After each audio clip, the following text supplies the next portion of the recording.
Baik, Assalamualaikum warahmatullahi wabarakatuh. Perkenalkan nama saya Irsad Fauzan Hanaf dari Prodi Informatika, kelas IT 106. Di sini saya akan mempresentasikan hasil tugas UTS saya untuk dosen mata kuliah pengantar teknologi komunikasi dan informatika, yakni Bapak Catur Nugroho, Sarjana Komputer, Magister Ilmu Komputer. Baik, langsung saja. Yang pertama terkait tugas satu, makalah yang saya buat yakni meninjau topik seputar sejarah teknologi informasi, ekonomi digital, dan data informasi digital di Indonesia. Uh, Yakni membahas 4 topik, yaitu sejarah teknologi informasi, yang kedua ekonomi digital, ketiga data dan informasi, dan yang terakhir adalah jenis data. Yang pertama yakni sejarah teknologi informasi, secara umum dibagi dalam 3 masa, yaitu masa prasejarah, masa sejarah, dan masa modern.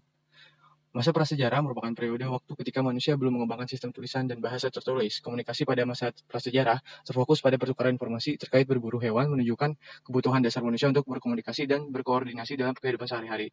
Komunikasi melalui gambar atau simbol, manusia pada masa ini berkomunikasi dengan membuat gambar atau simbol pada bidang, seperti batu dan dinding gua. Lukisan digunakan untuk merekam informasi yang ditemukan selama berburu hewan. Selanjutnya yakni evolusi alat komunikasi. Selama masa ini manusia mulai menciptakan alat komunikasi seperti trompet keong, kentungan gendang, untuk menghasilkan isyarat bunyi. Selanjutnya, perkembangan dari isyarat tangan ke isyarat bunyi. Awalnya komunikasi manusia terutama melibatkan isyarat tangan dan suara. Evolusi komunikasi terjadi dengan menciptakan alat yang menghasilkan isyarat bunyi, menciptakan dimensi baru dalam interaksi manusia. Dan masa selanjutnya yakni masa sejarah. Pada masa itu sudah mulai berkomunikasi dengan baik. Manusia mulai membuat berbagai sistem penulisan untuk menyimpan berbagai informasi yang terjadi masa itu. Evolusi media penulisan. Manusia mengalami evolusi dalam media penulisan dari penggunaan batu, kayu, hingga tulang hewan. Contoh media tulis yakni pada tahun 500 sebelum Masehi ditemukan media tulis serat papirus yang menjadi langkah penting dalam perkembangan media penulisan. Pada tahun 105 Masehi ditemukan kertas yang terbuat dari serat bambu di Cina, mengindikasikan inovasi dalam penggunaan material untuk menulis. Selanjutnya perkembangan teknologi tulis. Inovasi media tulis mencerminkan kemajuan teknologi dan kebutuhan manusia untuk menyimpan dan berbagi informasi. Manusia diversifikasikan material penulisan dari batu kayu, tulang hewan, hingga serat papirus dan kertas, menunjukkan adaptasi terhadap kebutuhan ketersediaan sumber daya. Selanjutnya adalah masa modern. Perkembangan teknologi informasi dan komunikasi pada masa modern ditandai dengan kemunculan mesin cetak yang diciptakan oleh berbagai ahli. Perkembangan teknologi informasi dan komunikasi berlangsung cepat sejak abad ke-15. Koran pertama kali muncul di Eropa pada tahun 1450, kamera obskura ditemukan pada tahun 1560, dan Henry Mill menemukan mesin tik pada tahun 1714. Alexander Graham Bell menemukan telepon listrik pada tahun 1876.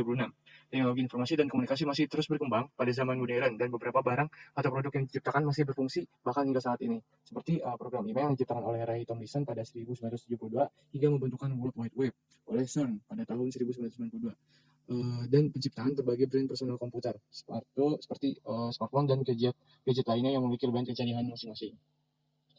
Selanjutnya untuk materi berikutnya yakni ekonomi digital. Perekonomian digital di Indonesia menghadapi banyak tantangan. Salah satu isu utama adalah kesenjangan digital, khususnya di daerah pedesaan. Namun studi yang dilakukan oleh Badan Ekonomi Kreatif Indonesia menemukan bahwa 36% pedagang e-commerce di Indonesia sebenarnya berasal dari daerah pedesaan. Hal ini menunjukkan adanya potensi pertumbuhan dan inklusivitas. Peran internet dalam pertumbuhan ekonomi digital. Internet memainkan peran penting dalam pertumbuhan ekonomi digital Indonesia. Integrasi platform online dan perluasan e-commerce menjadi mungkin melalui perkembangan internet. Selanjutnya yakni adalah dampak pandemi COVID-19. Pandemi COVID-19 memicu pertumbuhan eksponensial e-commerce di Indonesia. Digitalisasi UMKM mengakibatkan peningkatan signifikan dalam transaksi e-commerce, menunjukkan ketahanan dan adaptabilitas dunia usaha selama pandemi. Kemudian selanjutnya data dan informasi. Data adalah fakta atau pengamatan mentah yang dikumpulkan, bisa berupa angka, teks, gambar, atau format lainnya. Informasi adalah data yang diproses dan diorganisasikan menjadi sesuatu yang bermakna dan berguna. Tujuan pengubahan data yakni adalah mengubah menjadi informasi yang berguna untuk pengambilan keputusan dan pemecahan masalah. Proses analisis data melibatkan pengorganisasian, pembersihan, interpretasi data, dan bertujuan mengekstraksi wawasan yang bermakna dari data yang terkumpul. Kemudian untuk jenis data, yakni data sebagai representasi fakta, informasi atau instruksi dalam bentuk dapat dipahami oleh komputer.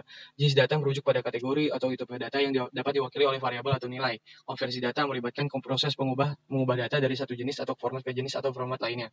Berikut adalah pancam jenis data. Yang pertama adalah data primer dan sekunder. Data primer dikumpulkan langsung dari sumber pertama tanpa proses pengolahan sebelumnya. Data sekunder dikumpulkan oleh orang yang atau organisasi lain untuk tujuan tertentu dan digunakan kembali oleh peneliti. Data kuantitatif dan kualitatif.